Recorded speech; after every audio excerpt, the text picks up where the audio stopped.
Hello friends, welcome back to our YouTube channel allrounder siblings.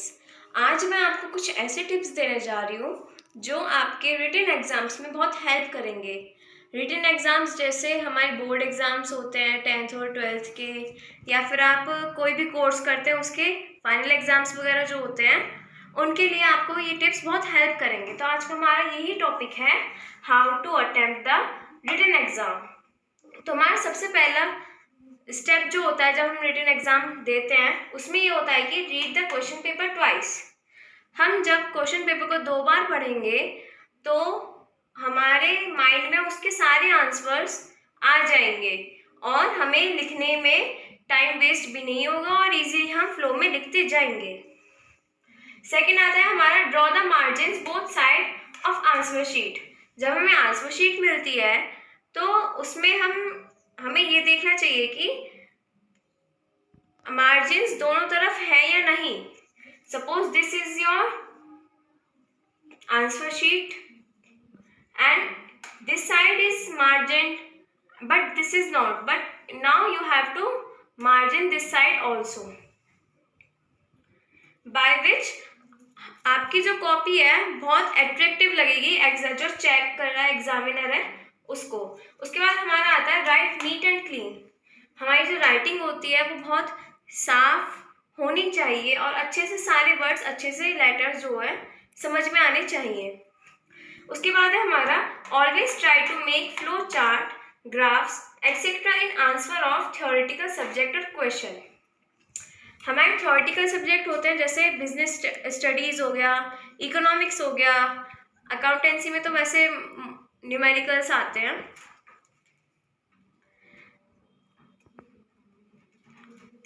या फिर कोई भी क्वेश्चन आता है, कोई से भी सब्जेक्ट में कोई भी क्वेश्चन आता है जिसमें हमें पैराग्राफ लिखना होता है, उसमें हम पैराग्राफ ना लिखकर फ्लो चार्ट बनाए या उसकी ग्राफिकल रिप्रेजेंटेशन दे तो हमारा जो क्वेश्चन का आंसर है बहुत ही अच्छे से एक्सप्लेन हो सकता है।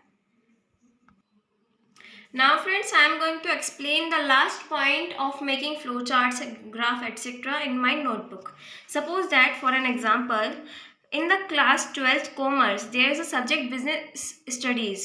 उसमें चैप्टर नंबर 3 है जिसका नाम है बिजनेस एनवायरनमेंट, और आपके पेपर में एग्जाम क्वेश्चन पेपर में क्वेश्चन आता है कि एक्सप्लेन करना है हमें डायमेंशंस, बिजनेस एनवायरनमेंट की डिफरेंट डायमेंशंस को हमें एक्सप्लेन करना है। तो कुछ होते हैं बच्चे जो डायरेक्ट पैराग्राफ लिखना शुरू कर देते हैं, लेकिन हमें ऐसा बिल्कुल भी नहीं करना है। हमें क्या करना है, सबसे पहले हम ऊपर हेडिंग डालेंगे डायमेंशंस ऑफ बिजनेस एनवायरनमेंट। उसके मेनली 5 डायमेंशंस होते हैं। तो हम जैसे हमने यहाँ पर हेडिंग डाल दी उसके नीचे एक लाइन ड्रॉ करेंगे, फिर उसके 5 एरोज बनाएंगे। जितने हमारे डायमेंशंस हैं उतने ही हम एरोज बनाएंगे। फिर उसके नीचे उनके नाम लिख देंगे, social, legal, political, economical, technological. और ये बनाने के बाद ही हम इसमें इनके एक्सप्लेनेशन शुरू करेंगे। एक्सप्लेन भी हमें कैसे करना है, पहले हम डालेंगे जो हमने फर्स्ट नंबर पे लिखा है। हमने लिखा है सोशल एनवायरनमेंट, अब हम यहाँ पर डाल देंगे सोशल एनवायरनमेंट हेडिंग, और उसके बाद हमें छोटे छोटे पॉइंट्स बनाकर उसके बारे में लिखना है पॉइंट्स में। पॉइंट्स में आपको लर्निंग भी इजी होगी और लिखने में भी आपको बहुत अच्छे से हेल्प मिलेगी। ऐसे ही आपको सारे क्वेश्चन, सारे जो डायमेंशंस हैं उनको एक्सप्लेन कर देना है और उसके बाद आपका आंसर फिनिश हो जाएगा।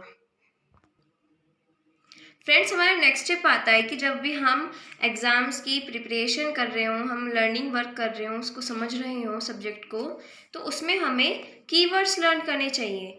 कुछ बुक्स होती हैं जिसमें चैप्टर के लास्ट में एट अ ग्लांस दे देते हैं चैप्टर का। आप बिजनेस स्टडीज़ की अगर 12th की बुक उठाएंगे तो उसमें आपको इजीली ये चीज़ मिलेगी, एट अ ग्लांस, और कीवर्ड्स दोनों दे रखे होते हैं उसमें, और किसी में नहीं दिए होते। तो आप अपने आप कीवर्ड्स बनाइए और अपने आप अच्छे से लर्न कीजिए, जो आपको इजी भी होगा और फास्ट भी लर्न हो जाएगा। उसके बाद है कि अगर कीवर्ड्स नहीं हो रहे हैं तो आप उनके पॉइंट्स बनाएं, ना कि पैराग्राफ में लिखें, क्योंकि पैराग्राफ में लिखना बहुत बड़ा भी लगेगा और पॉइंट्स में आप लिखेंगे तो वो अच्छा भी दिखेगा। तो यदि कीवर्ड्स हैं तो पहले कीवर्ड हेडिंग डालें, कीवर्ड की क्या है हेडिंग, और उसके बाद उसकी एक्सप्लेनेशन करें या फिर सीधा पॉइंट्स बनाएं। Now come to the previous point of margin in the answer sheet. Suppose that this is your answer sheet and one side there is margin, कि यहाँ पर एक साइड मार्जिन तो है लेकिन दूसरी साइड नहीं है, तो आप क्या करेंगे, यहाँ पर स्केल की हेल्प से और पेन की हेल्प से यहाँ पर मार्जिन ड्रॉ करेंगे। हमने यहाँ पर मार्जिन ड्रॉ कर दी। उसके बाद हमारा नेक्स्ट स्टेप आता है कि अच्छे से कैसे लिखे, सुंदर हमारी नोटबुक लिखने के थ्रू सुंदर कैसे दिखे। तो यहाँ पर ये जो मार्जिन है इसमें हम डालेंगे क्वेश्चन नंबर का आंसर, जैसे कि मैं कर रही हूँ आंसर नंबर 10। तो यहाँ पर हमने 10 हेडिंग डाल दी ऐसे, और उसके बाद हम यहाँ से आंसर लिखना शुरू करेंगे।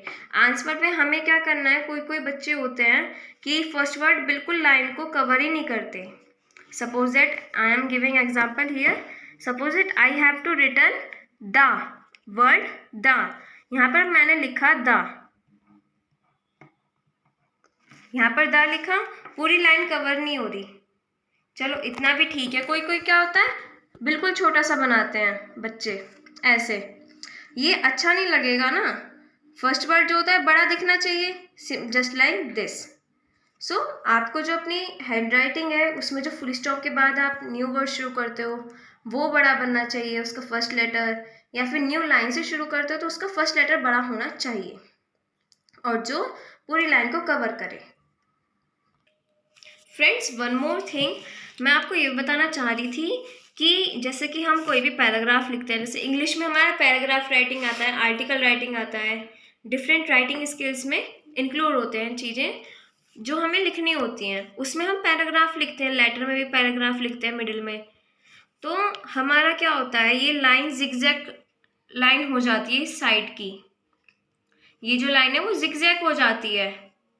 ये चीज़ जो एग्जामिनर पर है वो गलत इफेक्ट छोड़ती है, तो इसीलिए हमें ध्यान में रख के लिखना चाहिए कि ये लाइन बिल्कुल स्ट्रेट आए, जो आपकी नोटबुक को अच्छा भी दिखाए।